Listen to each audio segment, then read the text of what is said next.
You sound like you've already done three things before most people even wake up. That's the thing. Yeah, I guess that synchronized the swimmer discipline never left you. No, that's definitely for sure. It's embedded in my body. Nice. Yeah. I still can't get over the fact that you were taking clients' call during contractions. Yeah, that's, so some people call me crazy. That's just something that happened. All 3 kids, I was just within contractions, I would answer that phone, so everyone knew I was always available no matter what. That alone tells people everything they need to know about today's episode. That's right. Right. So let's get started.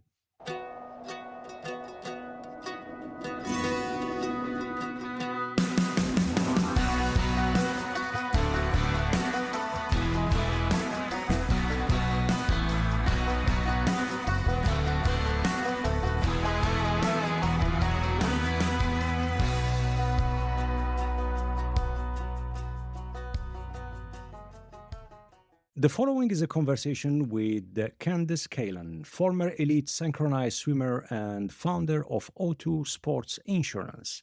This is Pre-Zero Sports Talk podcast, and I'm your host, Sid Ben Salah. Today, we explore resilience, identity, leadership, and the courage it takes to rebuild your life after loss, transition, and adversity. To support our show, please check the episode description. Candice, welcome to the show, and I'm glad we finally made this happen. Yeah, and nice to finally be sitting here and talking to you. Life gets crazy sometimes. Indeed. So, your story hits several layers at once. It's about sport, family, leadership, loss, rebuilding, and choosing not to stay down when life knocks you flat. Let's start from the beginning. When someone asks you who you were before becoming a CEO, what does your story begin? I think ever since I was a little girl, I always had big dreams. No matter what I did, I was always hard on myself. I always knew I wanted to be the best at whatever it was I was doing. Um, Started doing multiple sports when I was a young girl to kind of figure out what it was I really wanted to do, what my calling was. Being a sports fanatic, I went into the synchronized swimming. I actually followed my older sister who became competitive before me. And of course, as the middle child, I wanted to follow her lead. So I did. And I went pretty far. And that was just who I was as a person. I was always a driven um, athlete. I was always determined to be the best that I could be. And that kind of has always followed me since I can remember as a little girl to who I am today. You were 16 when your father passed away while you were competing at the national level. What do you remember most vividly from that period of your life? Honestly, I don't remember much. I think when you talk about trauma, there's always a void in your life of kind of a gap of when it happened while it's going on. It's just I think your life moves at a fast pace and you Mhm. don't really know what's going on and what's happening. He was diagnosed when I was 12, so I was a we were 3 little girls and my mom trying to just navigate and figure it out. I think that when he passed, it hit me harder than I knew it was going to because you don't really know how to handle it or cope with it at that age. So I think that looking back, there was a lot of traumatic moments in my life that I did the best that I could. My mom did the best that she could, and we just stuck Mhm. together as a family. We were lucky that we had a really great support system around us. You said before that pain can become a foundation. Can you share a moment where you turned that personal grief into something that served others? Yeah, I think that I've always just been there for everybody who's went through grief later on in life. I mean, there's not many people in my circle that lost their parents or lost a loved one at 16 years old. So, as I've grown and as I've gotten older, even with our clientele, we have calls, often where somebody will lose a relative or a Mm. loved one and so I'm able Right. to be empathetic there with them as well where I just feel like I've always been able to just listen and, let them know that it's not ever going to get easier, but we just learn how to live with the pain and the grief. Um, and kind of use that to help others in a way that you can move forward with carrying their legacy with you. Yeah. What did synchronized swimming teach you about discipline, pressure, and showing up when it matters? Well, swimming with 8 girls, now it's a co-ed sport, but when I was swimming, it was an only girl sport. So, you learn how to deal and get along with a lot of different personalities. Um, on above and beyond discipline, determination. You don't miss practices no matter what. We were at a level where Mm. there was no excuses. You were sick, you weren't feeling well, you were tired, you still had to show up. I think that, when I grew up, I was swimming before school, I was going to school, and then right after school, I would take the bus back to the pool. So we trained 2 times a day before moving to a different city where I then swam from noon till 8 o'clock at night some days. So I think that the determination, but also the organization that it teaches you, that you have to be able to train and then do your schooling and then train again and have everything organized, has definitely taught me a huge skill set in which I still use today in my business and my family, making sure that I'm able to take care of my kids, get them to school on time, start my company, take care of them after school. So, I mean, everyone looks at me like my life is a bit crazy, but it's kind of what I've always known. So for me, it's the norm. Um, so that's probably Yeah. the biggest thing. Waking up at 5 in the morning and you have to train twice a day, which is a back to back training every day, maybe for 5 days or maybe more. Yeah. And I believe that discipline, it comes from there. Yeah, 100%. And I still do wake up at 5 o'clock in the morning and train every day before my kids wake up, just so I have that me time and make sure that I Mm. structure my day in the way that I'm starting it taking care of me, but also doing something that I love, and then being able to have the energy to move forward with my day, with my business and everything else. It kind of just sets the groundwork to start a day like that. Yeah. When you retired from swimming, you said you felt like nobody. Mhm. How long did that feeling last? I think I was for I mean, I don't remember the time frame, but I think you put your whole world into and your whole heart into a sport to then retire. And I remember I had to choose either an education or continue to swim. And so when I went to university and you're sitting in a classroom with 20 people, it's kind of like no one knows who you are, no one cares where you're from, you're just in a class.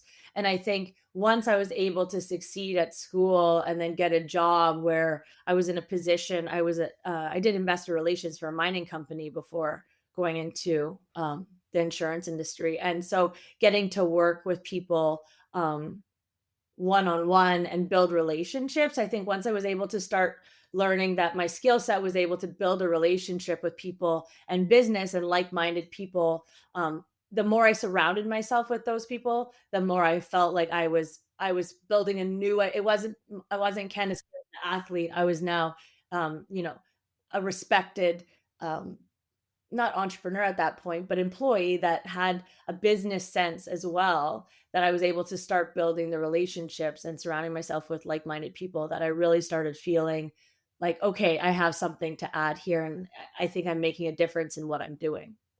Why do you think, Candice, athlete identity is so hard to shake off?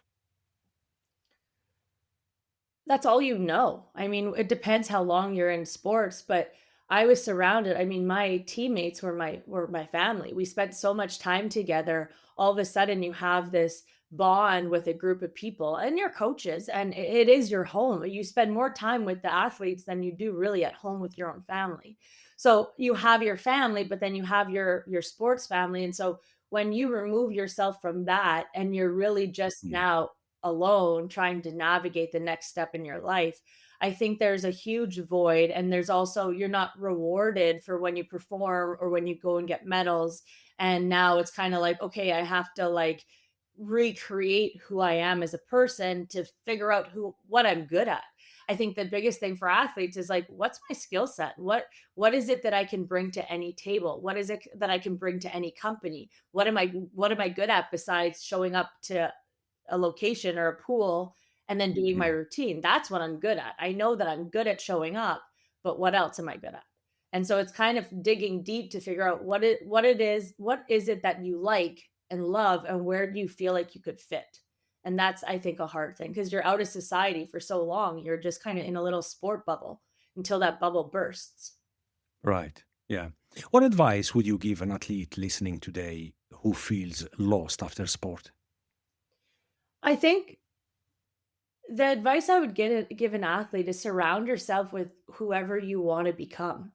I think I surrounded myself with a lot of business-minded people, big people in business, and that's what I knew I wanted to do. I knew deep down inside I had an entrepreneur within my body, but I think for other athletes, it's taking the time you need to come Mm. out of sports, because I think a lot of times, we have clients and employees that throw themselves right into the workforce, and it's like they didn't actually take a moment to like decompress from the chaos that they've been in their whole life, and a positive chaos.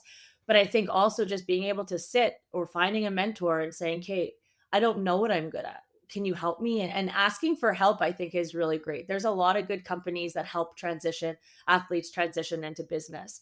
And I think that's also very important, and I think that can help a lot of athletes, and work with counselors that help guide you, or life coaches that can help guide you doing that transition. Can you walk us through the day you were let go? What happened and what was your internal dialogue that day? Yeah. Yeah, so I worked with a previous insurance company for, I think it was almost 8 years, Mhm. and I put my entire heart and soul into that business, and it was a family-run company, and I wasn't their family, and other family members wanted to move in, and so they I was wrongfully terminated, and I didn't know what to do, because that's what I was doing was what I loved, and that's what I do today, is sports insurance. And so I think that when I was wrongfully terminated, I panicked. I didn't know what to do. But what I did know is that I had a great network of people that I worked with for that many years, that then in turn turned around and called me and said, "You can do this yourself." And Mm. obviously, because I was so heartbroken, just because of the way that everything transpired, it was hard for me to hear. I didn't believe it. I didn't believe in myself. I didn't know what the next step was. All I knew was that this is what I really wanted to do. And so sitting there, my parents actually brought me to California, and I did a lot of hikes, and I talked a lot, and I healed a lot. And I just, I remember sitting on a rock on a mountain, one of the hikes that we go on to in California, and just sitting there and just looking out, thinking like, okay, I think I can do this. I know I Mhm. can do this. Let me put it on paper of how I'm going to do it. And that's kind of what happened. And, thank God for my parents that they kind of stepped in and saw that I just needed to be loved in that moment. Was there a moment where you decided, I'm not staying down? It took a while. I mean, it took a while because it's scary to start your own company. I started from nothing. I think I hid, and doing this podcast is growth for me, because no one knew who Kandace Kalin was. Everyone's like, "Who's O2 Sports Insurance?" It was like Yeah. I was hiding behind a computer because I didn't want people, one, to judge me, or to know or to doubt me and not believe. And I had clients that I called and they said, no, like we'll come and move, we'll come to you when, we can see that you can actually do it. Because obviously a girl starting a business, is it going to succeed? And especially in an insurance Mhm. industry, is it going to succeed? Is she Mhm. going to flop? Is she strong enough? So obviously you hear that noise in the back, and like picking up a call and having people say like, no, not yet. I don't want to change. I don't want to come to your business, was hard. So I did have a seldom few, but I worked very hard Mm. to get new clients, and to build the business like that. So I think at the beginning, Yeah. 100% the fear just like took over. Mm. But don't you think, Candice, that for being a pro athlete, training, and when I say training for the listeners here, we're not talking about a couple of hours a week. We're talking about at least maybe 20 plus hours a week to be at the top level, to perform and to put the show. Don't you think all that experience, all those hours, somehow it builds in you some kind of mental resilience to put yourself out there, and I will not say not care what the audience or the spectators will think of you or the team and stuff like. Don't you think all that helps on starting a business or no? I do, but I think that I mean, I'm in a sports insurance is a niche industry. Everyone knows everybody, It is. right? So Yeah. it's not like you're selling car and house insurance where there's a million options out there, right? So I think sports insurance in the US is so niche that it's one of those industries that everybody knows everybody. Everyone has worked with somebody. Everyone knows who I am, you know? So my name was really associated with the old company until it wasn't. And so I think that as soon as I became Kandace Kalin, the founder and owner of O2 Sports Insurance, that's when I really knew, okay, my head has been down on this paper. I have worked endless hours through contractions, through everything in my life that I know that I can do it. But I also think that that's like a mantra in my head that I do every single Mhm. day. And I think that like it does get easier once you see that your clients and the applications and the business grows and grows and grows. But I also know that every single day I show up saying like, okay, what am I going to do next to make my company even bigger? Where am I going next? So I'm never at Mhm. that level of like, and I think this is the athlete in me, is that I'm never satisfied with just like okay. It's like I'm okay. Okay, now I'm good. Okay, now how can I get better? So there's always the next stepping stone that I'm thinking about. And like my hamster wheel doesn't ever turn off, and sometimes I wish it could, you know? So I think that that's like it's a pro and a con of just like my brain doesn't Yeah. shut off, but I just like I'm always wanting I'm proud of where I am and I'm proud of Mm. myself daily, but I also know that like the sky's the limit, so let's just go. And so Mhm. my team just Mhm. laughs sometimes. I'm like, "Hey, this is what we're doing," and then I'll do it. Yeah. And so that's exciting for them because 'cause they're a part of the ride too, right? So Yeah. I think that that's a cool thing Mhm. for me as an owner and my team, and they're full of athletes, like retired athletes as well. So they all understand like my drive and my craziness. So that's what makes it fun every day. I love it. Your craziness. Craziness. You told me while building O2, you worked three jobs. Yeah. What kept you moving when most people, I think, would have quit?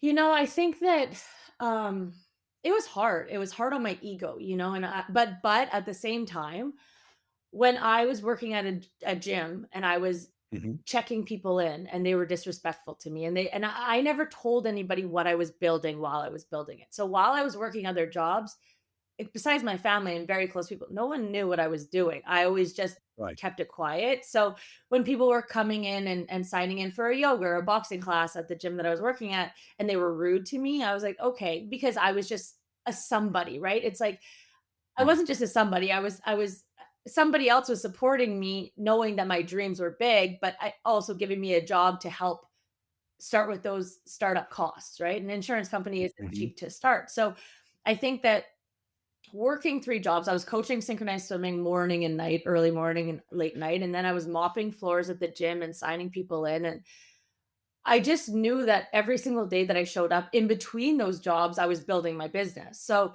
I think that while I was doing it, financially, I had to do it. And financially, seeing that me work hard at coaching, seeing me work hard at the gym, seeing me work hard doing those other jobs to be able to build what I knew I wanted to do. Financially, it's what I wanted to do because how many companies I went to say, "Hey, can I have a loan for a startup business?" They're like, "No."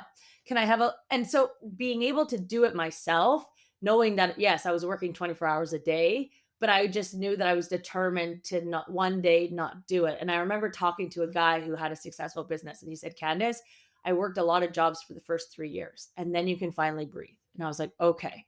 And so I just kept hearing that voice in my head and knowing Yeah. that one day I'm not going to have to mop the floors, even though I was so thankful for being able to have that job. And one day I'm not going to have to coach those little girls at night, even though I love those girls and I still have a great relationship with them. But them knowing that I'm building this business while being able to help them as an athlete or, you know, work at a Mm. gym, I think I never wanted to quit because I just knew where I was going. I always had like a very clear vision of what I was going to do. What was the first major win that made you think, I can really do this? I think that there's 2 things. Obviously, I had a goal for how much money I wanted in the business account. And so then I said, okay, I Hmm. want this amount. And then it was this amount. And so seeing financially that I was becoming more stable for the business, but also seeing applications coming into our website, the phone starting to ring. My husband talks about, like, I remember the first time your phone rang, and I was like it was quiet. And now it's like we have, you know, 5 lines, and it's like I see all the lights red and it's go, go, Wow. go, right? So it's like they're all little wins. And I think the first Yeah. one, yes, it's financially, but then it's also like hearing the phone ring. And then the second ring, and then the next day, and then the next month, and then being hiring people, and then their lines being busy, and then my emails getting like so it's all like these little stepping stones that have really Mhm. accumulated to like the first win. But I would say probably like the phone ringing or more than one application coming in a day from my website because it's all online, right? Mm. And your first client, if I may ask, Candice, was it through your network contacts or it was organic No, reach? it was through my networks. Yeah, I think my All first right. 5 clients were from my networks. Yeah. Mhm. Wow. Mm. Nice. What mistake taught you your most valuable lesson early on? In my company, Yes. I think probably hiring the wrong people, right? And Right. and Yeah. honestly, those people were retired athletes, but Hmm. they hadn't healed yet to be able to be working in the workforce. And so it came with a lot of challenges. And I think that was probably my biggest mistake was because we are online, our employees are all across the US. I'm not a micromanager, but I think that that was the biggest mistake I've made to date is hiring the wrong people. All right. You hid your pregnancies to avoid being dismissed or underestimated. Yeah. What does that reveal about the industry you work in? Yeah, so I hid my pregnancies not just because the industry, but because we're cover holders of Lloyd's of London. There are a Mm. lot of high up people. There are very respectful people, but the market of insurance is, as you know, very male dominated. As much as women are still taking over some space, but it is a Mhm. male dominated industry. And when I became a cover holder of Lloyd's of London, I was pregnant with my second, my beautiful son. And I hid it because I didn't want them to say no. I didn't want them to say, we can't give Candace what she wants because she's pregnant and maybe won't be able to handle it. Or, maybe with a baby, she's not, and it was my second, but maybe Right. she won't be able to deliver. Or all of Mhm. the all of the notions in my mind were like, you're not going to give me an excuse and you're not going to be able, I'm not going to give you an excuse to say no to me because you're not going to say no to me because even if I'm pregnant, even if I have a Wow. baby, I'm going to do it. And so I didn't want them to have anything in their minds to or a reason for them to say no to me because I was ready for it. I was ready for the challenge. So when they found out that when I had to have a meeting with the people from Lloyd's of London, they're like, "What do you mean you just had a baby?" And I was like, "Well, I had a baby." But so then when I met with them in person, they're like, "Well, why didn't you tell us?" And Yeah, you didn't say anything. no, they got mad. They're like, "Why didn't you tell us?" And I said, "Because I wasn't gonna give you a reason to say no to me." Because I knew in my heart that there's a lot of men in the space and there was a lot of Mhm. people making decisions on behalf of me, and I didn't want you to ever say, no because she is going to be having a baby or no because it's going to be too much for her because it's not too much to me. And when it's Mm. maybe I don't know what too much is because I'm just that's not in my DNA, but I just didn't want that to be a conversation or even to Yeah. cross their minds because I knew that I could do both and I did do both. And so they laugh about it still. We meet all the time and they just shake their head at me like, only you, Candace. And that's usually what comes across people's minds. And what they say to me, only you, Candace, only you. And I'm like, yeah, I'm one of a Yeah. kind. Yeah. But Wow. I didn't want it to be, I didn't want to ever have something not, Yeah. didn't want somebody not to believe in me because of being a woman, but also because I was having kids. What advice would you give women navigating male dominant spaces? Um, just do it. I think be yourself. Don't be scared to voice your feelings or your opinions in a professional and proper way. But I think it's okay for us to take up space. And I think it's okay to make it known that women are very intelligent. And I think a lot of Mm. women dumb themselves down because they feel intimidated in front of men. And I think that's one of the reasons, one thing I will never forget about my dad was when I was a little girl at Subway ordering and there was these cute boys in front of us and I started giggling and a bit immature, 100% immature. And we got in the car and he's like, just because you're a girl doesn't mean you have to be dumb. And Right. it stuck with me because it's like, just because I'm a girl, just because I'm in a space with men doesn't mean Mhm. I have to dumb myself down. To the contrary of showing them how smart you are, showing them how capable you are. And so I think that in a space where it's male dominated or not, I think it's let yourself shine because I think women are way more respected when they voice themselves in a proper manner. Yeah. But then hear me here, Candice. I've been talking on this podcast about gender equality, mainly when it comes to the hot topic as same pay, Mhm. mainly in sport, you know. And honestly speaking, whoever I talk to, there is not one single good answer. We were making some examples about the U.S. Soccer women team that, for the first time of the history of the game, the U.S. Women's soccer team, they managed to get equal pay, and they had to fight for it. You know, now listening to you and your story and the way you explain it beautifully about trying to hide your pregnancies for the sake not to give the male colleagues a reason to say, "Ah, no, maybe we cannot put too much load on her," and stuff like that. What's your take when it comes to equal pay? You know what? I know a lot of women. I mean, it's different obviously in the sports world than it is in the business world, but I know a lot of women who make a lot of money. Um, Maybe not equal to the male, but I know you see the growth in women's sports, the growth in women entrepreneurs, the growth in women business owners is growing, especially in the US. And so I think that more women that start their own businesses, the less we're going to have conversations about the equal pay. Or the more that the women are doing for education for themselves or the development or the certificates or whatever. I see that the women, I don't think it's as much as a male and women issue as much as it used to be, just because I do see a lot of women entrepreneurs coming out that we didn't maybe see 20 or 30 years ago. Having been let go from a toxic environment in your previous job, what kind of culture do you want to build at O2? I think the biggest thing is I'm not a micromanager, and I think I remember sitting and getting emails being resent to me, being like, "What's this? What's this? What's this?" While they were going through my emails, sending them back to me, Mm. kind of like there was no trust, there was no transparency, and I think I my goal of being an owner and being a manager as well and a mentor to my employees. We have senior underwriters and then we have junior underwriters and younger people coming into the space. I think number one, I don't want to micromanage. Number two, it needs to be a safe space. But number three, I really check on my employees. We've set up monthly meetings to check on their mental because I Mhm. think that being mentally okay and in a space and happy, right? Like, are you happy? Is there something that I can do for you that you need from me? We meet twice a week as a team. And that's what I always say. Do you have anything for me? Do you need anything for me?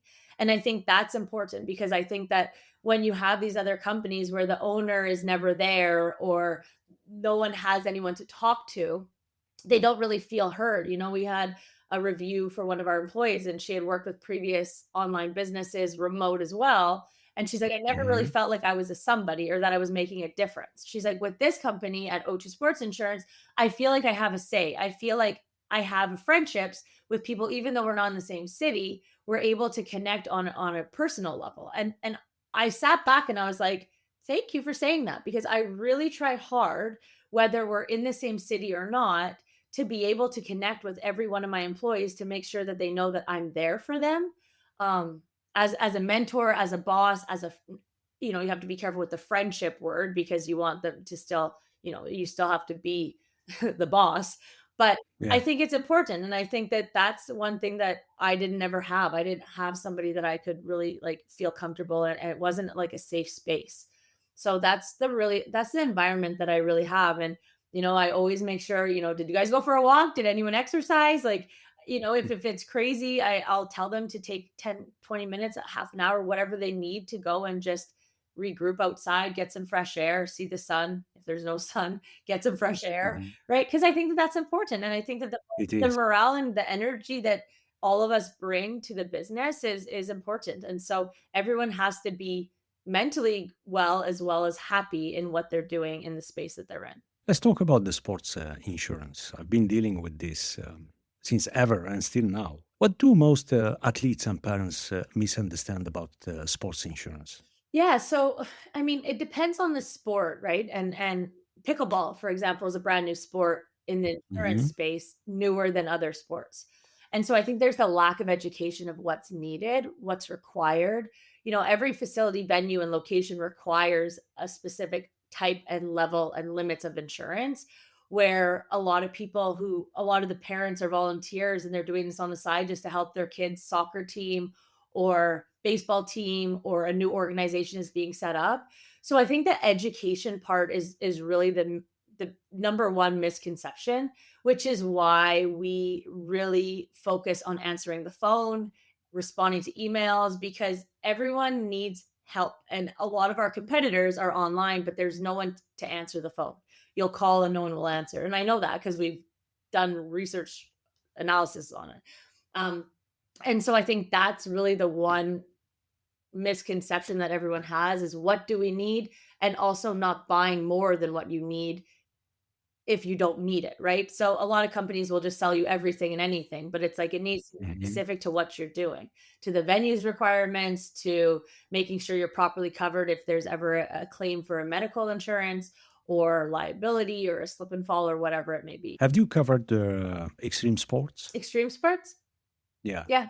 that was one of our, let's say, difficult, because we did many power boating Yeah. events and some extreme activities and stuff like that. And the only one that could support and help it was Lloyd's Yeah. London.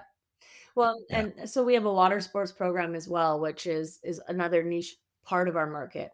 Um, Mhm. and Lloyd's trusts me with it because I've had so many years of underwriting in this specific market. Um, so it's all the boats, the yachts, jet skis, jet cars now, which are a big popular thing. So jet cars Yeah. are way safer than jet skis. So um, Yeah. but it's all about the risk management and how everyone runs their company for sure, because the waterways are getting way more congested every year. Yeah. Can you share a case or a moment where O2 made a meaningful difference for someone?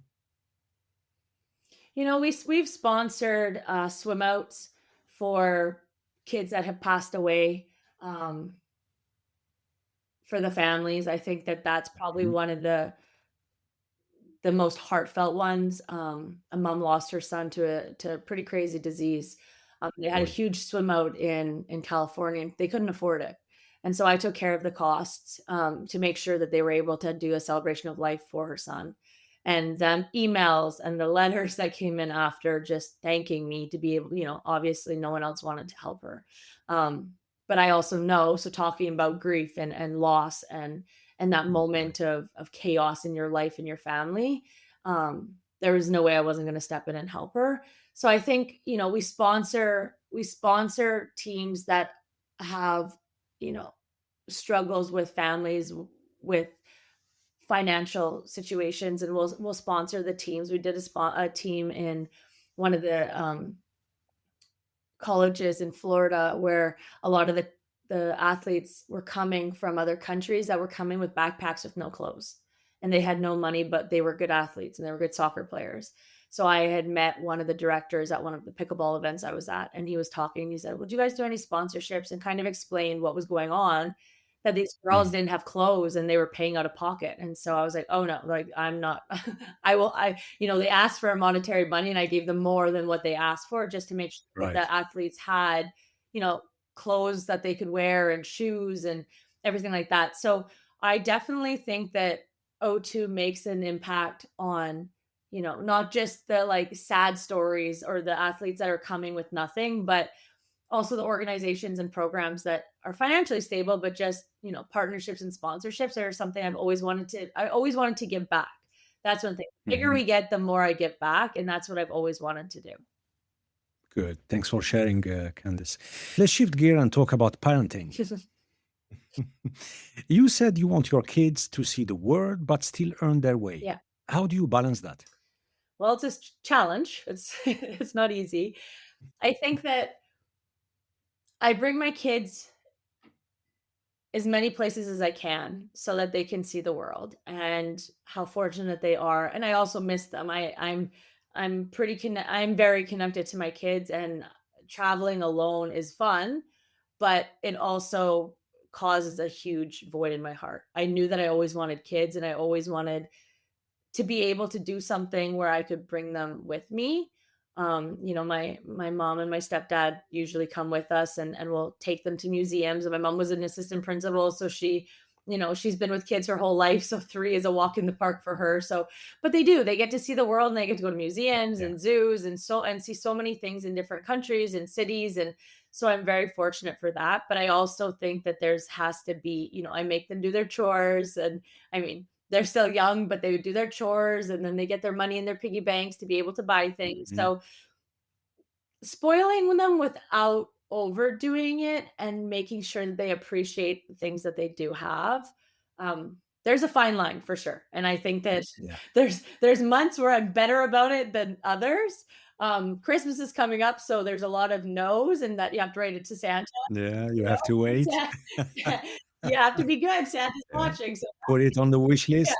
So that saved me a lot of no's this season. So, Yeah. but I have 3 beautiful, healthy, and very kind kids, and they love working, they like doing their chores, they like helping me. So, I've really tried to ingrain that in them, that, the harder you work, the more you'll get. And they understand that, and they Mm. know what mommy does. And so they support that as well. So it's pretty cool. It's a fun place to be. And I can work from home too, so they can see what mommy does at Yeah. nighttime when I have to work. How do you teach them resilience without projecting your own past into them? Uh, Because you said something very important. Sorry to cut you, yeah. Candice. You said we try to, there is this fine line between spoiling them, and we all went through that. Even me, I have 2 boys, 19, and yeah, 19, he's still a boy, and the 16. But yeah, spoiling them, it's a big word, but we do it with good intention. Sometimes we do it blindly, and we don't calculate the impact, you know. But in the same time, we try to teach them this resilient, that grit as well. We ask ourselves, can we even teach grit? Mhm. And the only way to do it is through setbacks and through failures. And sport is one of the best tools.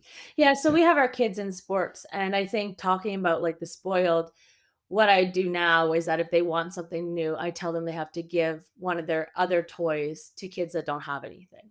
And so they know that, okay, you want this. Well, what can we give to others that they don't have? So we donate a lot of our clothes, our toys, everything to make space for new, but also to give back to if they're not playing with something, I'll say, okay, well, what about do you think we can give this to the kids that don't have anything? And okay, yeah. Mhm. So teaching them that like you can't just have everything and keep getting. We have to give as well. And I think that's one of Right. the things. And they're good with it. Like, I mean, I've been doing it since both of myself and my husband have been doing it since they're little. But I mean, it helps declutter the house as well. But it's like, okay, let's see what else we can give back. And we do. And I give so much away to make sure that they can see, okay, we're giving this to the kids that don't have anything, or this we can give away, even if they don't get something new.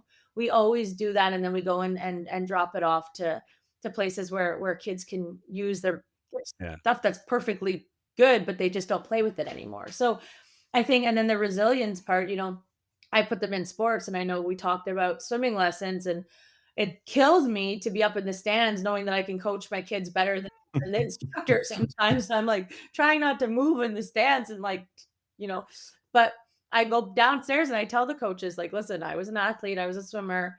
I'm noticing my daughter's doing this. I don't want to be their coaches. I want to be their mom. And so, it's kind of like it's What's the reaction, classy switch Candy? of like, but I gently just tell them what they need to be fixing, and then they listen. And I'm not trying to overstep my boundaries, but I also Yeah, I don't want to be everything. I want them to be learning that. And so, gymnastics too. I did gymnastics a part of before synchro, but I was too tall, so I couldn't go very far. But I love gymnastics, and so all my kids are in gymnastics and ninja, and they're great. And I just, I get to be there, but the coaches just kind of watch me with my little one because she's still too little to go by herself. And I'm coaching her and teaching her how to do all these things. And the coach is just like, okay, this girl knows what she's doing. yeah, yeah. And the kids, do they mind Love it. seeing you Oh, there? they love it. On Yeah, They love it. They love yeah. Lucky you. yeah, and no, they all the other ones want me to be with them too, and I'm like, "Nope, you have your coach. The little one's too small to go by herself." So, no, I mean, if they could, they'd love me to be their coach and to do everything because I try to make it fun. I didn't like going to the pool when it was not fun, right? So, everything I Yeah, do, I try to put a little fun twist on the activities we're doing, whether it's homework or sports. Yeah. fantastic. Where do you want O2 Sports Insurance to be in 5 years? Yeah, that's a good question. I just had that when I had my meeting with Lloyd's last month. Mhm. I think what I mentioned earlier is the impact on how many organizations, how many nonprofits we can sponsor, and I want my name to be out there, but also respected in a way that like O2 gives back. And as much as I want it to grow for all of our business, and it will, we're going to continue growing and going into new markets and associations. That's where I love working with the bigger organizations and associations as much as the small teams, Mhm. just because I can help the risk management of the organizations and associations to go in and I go to their events, or my team will go to their events and help them, making sure that they're doing everything properly. The venues, it's safe, and the spectators, everything is, there's no places that they could fall into holes or whatever. Um, so I want to continue growing it at that pace with organizations and associations, but I also want to continue to give back, and people to recognize that as big as we get and as much money we make, we're going to give back. And that's, like I said, that's always been my goal of giving back or helping athletes that don't have anything, to be able to continue living their dreams. Because I think that if you have the skill set and it's just the financials, that's the issue. I think that that's a really hard place to be in. Mhm. And beyond business, what kind of legacy do you hope your kids remember you? I think I think memories. I just want my kids to have memories with me. And I think when I talk back about my dad, like, he passed away when I was 16, but the amount of things we did as a family, the amount of places, Disneyland, Universal, I can still picture him giggling as a dad, and I think that having fun with my kids, but also remembering that we had so many fun memories of all the places we went, or even if we were just at home, watching TV together, remembering those moments where mom was really present. And I think it's important that I'm really present with my kids. And as much as I work hard when I pick them up at nighttime before dinner, there's no emails, there's no phone until they go to sleep. And then sometimes I have to answer an urgent email or phone call. But 99% of the time when I'm a mom, I'm being a mom. And when I'm working, I'm working. And so I really focus on trying to be present with them all the time to be able, I mean, I'm not perfect, but to be able to know that they have those special memories together with me. You're listening to the Pre-Zero Sports Talk. For more conversations on sports leadership, faith, performance, and innovation from Sweden to the world, visit prezerosportstalk.com. Great. Now it's time for our lightning round. Okay. Good. Coffee or tea? Coffee. Morning person or night owl? Morning person. A quote you live by? A quote. Um, the hardest part is showing up. I think Mhm. that's my quote. Love it. A place that instantly resets you? Hawaii. Nice. One lesson life had to teach you twice? To say no. Ah, that's hard. I think it's more It's the hard to choice. say no. Yeah, I fully agree with you. Your favorite city to visit for work? London. Oh, okay. A book that stayed with you? Mm, probably I Love You Forever. Mhm. A hidden talent? Um, I can talk like Daffy? Okay. I don't know. Okay. A best way to unwind after a long day or a tough week? Probably a spicy margarita or healthier, a sauna. Okay. The last time you stepped outside your comfort zone? Probably last week I went to a sports summit by myself. Okay. What your kids think you do for living? O2 Sports Insurance. And and that's clear for them. Yeah. There is no question Well, I work mark. with athletes in pickleball because I've done so much pickleball. They know it's mommy does pickleball. Yeah. Yeah, I had a fantastic guest 2 weeks ago. It's yeah, he built pickleball courts in Las Vegas, and a fantastic gentleman. Yeah.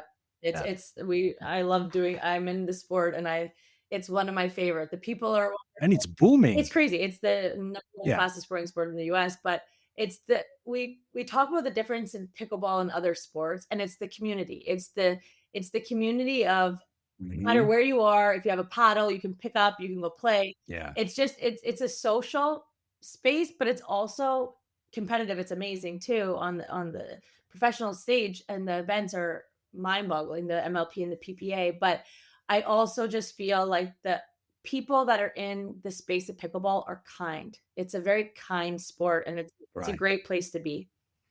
Yeah. A moment you felt proud as a parent. My daughter's last report card. It was amazing. I wanted to cry. I was like, "Good job." Your favorite sport to watch today? Diving or pickleball. Ah, Diving and pickleball. Those are my 2 favorite sports to watch. okay. Now, before I continue with the rest of the lightning round, tell you our audience about the poster behind you. I think it's a canvas. Yeah. So we see Lewis Hamilton, we see Ronaldo, we see a boxer. Not sure, maybe Serena on Mike Tyson, yeah, Tyson, yeah, Hamilton, Michael Jordan, Michael Jordan, yeah, yeah, Ronaldo, and Serena Williams. yeah, and no swimming like Michael Phelps or Yeah, this is, a it's yeah, beautiful, really it's one of nice. my 2 one of ones, and it's Vladi, Vladi art, and he did it Hmm. for me for O2, and it's all of the athletes that have really inspired me. Um, they are my favorite athletes, and just resilience, determination, all the sports I love to watch. Um, yeah, Fantastic, yeah, beautiful, thank really nice. Do you follow Formula One, I Candice? do. My husband's a pretty crazy fanatic. Ah, so who do you think is going to win the championship? Um, maybe Norris, who's up there. Uh-huh. I don't know. We'll see. I I think so. I think Yeah. so. Yeah. Candice, if you have an opportunity to have a dinner with a historical figure, who will it be and why? Hmm. Maybe Lewis Hamilton. And why? Ah, Um, mhm, I think that as much as he's won, he's failed and he keeps going. I mean, yeah. yes, there's the monetary piece of it, but I also think that it's hard to continuously coming back after not Mhm, being number 1 when you have been number 1 in the past for so many times. I think, I think that goes with a lot of people. I think that failure doesn't failure doesn't represent who you are as a person. I think that it talking about resilience, I think that he has mhm, a lot of resilience and I admire that about him. mhm. And he's a nice person. He's really a gentleman, a great gentleman, actually. The way he handled when he lost the championship 21 to Max was absolutely Yeah, amazing. it's professionalism. It's not it's Yeah. he's very classy, and I think that that says a lot. One word that describes your life right now. Content? And lastly, a piece of advice or wisdom to our listeners on any topic. I think today's your day to start something new. Nice. Candice, thank you very much for sharing your journey and your insights on resilience, identity, leadership, and rebuilding after loss. It has been a pleasure having you on the show. Thank you for having me. I appreciate it. And to our listeners, I want to end with a quote that echoes your story, Candice. Maya Angelou once said, "You may encounter many defeats, but you must not be defeated." Perfectly said. And I think your life is a living example of that. We want to thank you for joining our show. If you enjoyed this episode, we have more for you. You can now watch the entire episode on our YouTube and Spotify channels. While you're here, subscribe and don't forget to tap the bell. Visit prezerosportstalk.com to explore more conversations on sports, leadership, faith, performance, and innovation. From Sweden to the world. Until next time, stay curious, stay inspired, and make a difference. We'll see you soon. Take care.